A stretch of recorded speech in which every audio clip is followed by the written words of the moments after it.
A arte de produzir mapas é uma das formas de representação gráfica mais antigas da humanidade e provavelmente foi desenvolvida antes mesmo da escrita.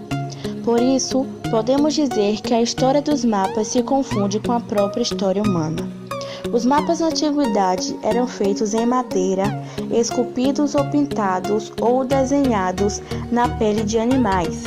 Esses mapas tinham como principais objetivos conhecer as áreas dominadas e as possibilidades de ampliação das fronteiras, demarcar territórios de caça e representar a visão de mundo que esses povos tinham. Estudos e documentos históricos encontrados em várias partes do mundo comprovam que os mapas fizeram parte da cultura de muitos povos antigos, como árabes, babilônios, romanos, egípcios, chineses, indianos, entre tantos outros. Cada um desses povos, porém, desenvolveu uma expressão cartográfica própria que, com maior ou menor grau de complexidade, foi produzida de acordo com as necessidades, os domínios técnicos e os materiais disponíveis em cada cultura. Embora os registros cartográficos dos povos de épocas tão remotas, em geral, tenham sido produzidos de maneira rudimentar, se comparados aos padrões atuais, a produção dos primeiros mapas pode ser considerada o marco inicial de uma longa jornada de conhecimentos em direção ao que hoje chamamos de cartografia. O aperfeiçoamento das técnicas de representação cartográfica ao longo da história permitiu que os seres humanos ampliassem cada vez mais o conhecimento sobre o mundo, alargando as possibilidades de ocupação e apropriação do espaço geográfico.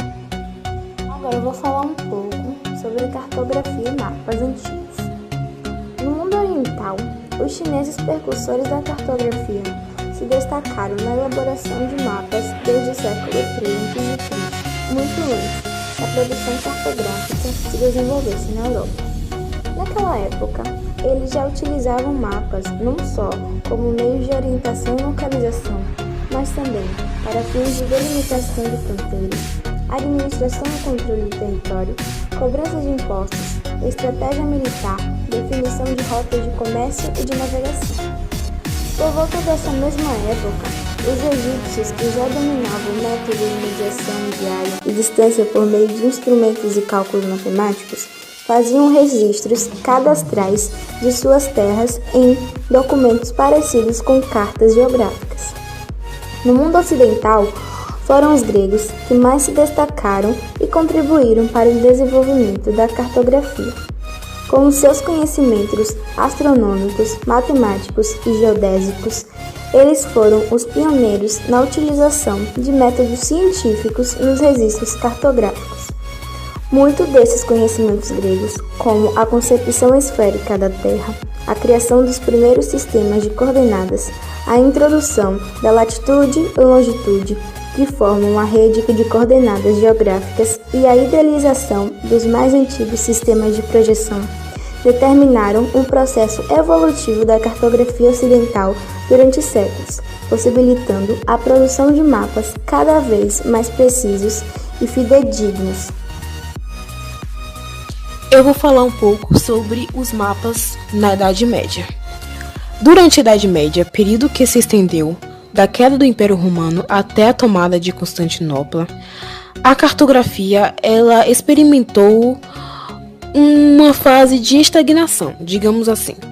E por que uma fase de estagnação?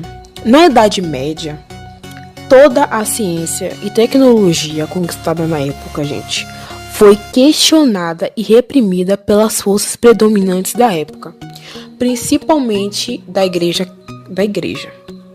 A igreja pregava nessa época que a Terra era plana, contrariando tudo que os gregos já tinham pesquisado a respeito da Terra. E um exemplo claro disso é o mapa TO, ou OT, criado por Isadoro, bispo de Sevilha. Este mapa esquemático tinha o seguinte significado, se liga aí. O T representava os 3 cursos da água que dividiam o Ecúmero, o Mediterrâneo, que separa a Europa da África, o Nilo separando a África da Ásia. O Ecúmero teria sido dividido por Noé entre os seus 3 filhos no dilúvio. Além disso, o T também simboliza, a cruz, e na sua junção estaria localizada Jerusalém, o centro do mundo. Os mapas no Renascimento. As viagens mediterrâneas no final da Idade Média e o avanço das grandes navegações deram novo impulso ao desenvolvimento de uma cartografia de mapas permaneceu praticamente adormecida pelos propósitos religiosos e teológicos. Entre os séculos XIII e XVI, a produção cartográfica foi marcada pela elaboração dos chamados mapas pertulanos, que são cartas náuticas elaboradas com o objetivo de orientar e tornar mais segura a navegação marítima. Com as anotações de rotas feitas pelos mestres navegantes, somadas a um imenso volume de descrições de terras encontradas pelos exploradores que acompanhavam as expedições, os mapas portulanos puderam ser atualizados, o que permitiu que os europeus retomassem a vanguarda da produção cartográfica naquele período. Mas foi somente no século XVIII, com o surgimento das ciências especializadas, que a cartografia alcançou o status da ciência. A partir de então, começaram a surgir os primeiros mapas temáticos, tendo como base o traçado de mapas já existentes. A tecnologia moderna e a produção dos mapas na atualidade. A partir dos mapas, podemos realizar estudos de todos os aspectos da natureza, relações econômicas, além da configuração de como está estruturado o espaço geográfico e todas as interações entre o homem e a natureza. Os mapas atuais demonstram dados estritamente precisos sobre praticamente todos os lugares do mundo, como, por exemplo, índice de IBGE, populacional, entre outras coisas. Por mais que as condições sejam adversas, isso se tornou possível através da utilização de modernos instrumentos para a realização de trabalhos cartográficos. Alguns instrumentos são a bússola, astrolábio e o quadrante. E o principal fator para o avanço dos mapas, e hoje eles estarem tão cheios de detalhes, foi o avanço da tecnologia, o surgimento da informática, que fez com que os mapas pudessem ser aperfeiçoados e trazerem dados mais específicos e corretos. Eu vou estar falando um pouco sobre as fotografias aéreas. As fotografias aéreas tornaram-se muito importantes, sendo utilizadas para elaborar os mais diferentes tipos de mapas.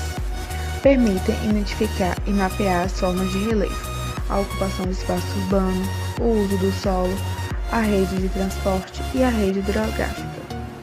São empregadas para elaborar cartas topográficas que mostram os elementos artificiais como as cidades, as construções, as estradas, as pontes, as lavouras, e também mostram elementos como já visto para fim de mapeamento, elaboração de mapas, cartas e também de plantas, e também para fim de planejamento e gestão territorial. Outro marco que mudou radicalmente os rumos do sensoriamento remoto foi a conquista espacial ocorrida a partir da década de 1960. Desde então, o lançamento de satélites artificiais ao espaço e o desenvolvimento da informática tornaram possível a obtenção sistemática de imagens orbitais de toda a superfície do planeta, inclusive dos lugares mais remotos e de difícil acesso aos seres humanos. Essas imagens são obtidas por meio de sensores ultrassensíveis que, acoplados aos satélites artificiais que giram em torno da Terra, são capazes de captar a radiação solar refletida pelos elementos da superfície do globo. As imagens fornecidas pelos satélites orbitais são um produto da mais avançada tecnologia de sensoriamento remoto de que dispomos atualmente. As imagens de satélites de recursos terrestres, como os das séries Landsat e Iconos norte-americanos, o Spot francês e o CBRS do consórcio sino brasileiro, por exemplo, são muito utilizados no monitoramento de extensas áreas da superfície terrestre. Eu vou falar um pouco sobre o SIG e o geoprocessamento. Com o desenvolvimento de novas tecnologias, a cartografia vem incorporando novos métodos e técnicas.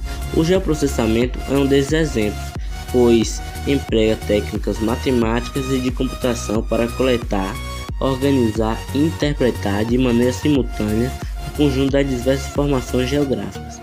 Os sistemas de informação geográfica, que são os SIGs, são ferramentas, hardwares, softwares, bancos de dados informatizados, etc., que integram e operam o imenso volume de informações e dados geográficos coletados pelos pesquisadores. Com isso, as informações coletadas pelos sensores dos satélites podem ser sintetizadas e interpretadas na forma de vários tipos de mapas, digitais ou não, relatórios gráficos e estatísticos, entre outros documentos e registros. As possibilidades de aplicação de um SIG, que é Sistema de Informação Geográfica, são cada vez mais abrangentes, principalmente para fins de planejamento territorial, que é urbano e rural, e para estudos de análises ambientais, demográficas e socioeconômicas, entre outros tipos.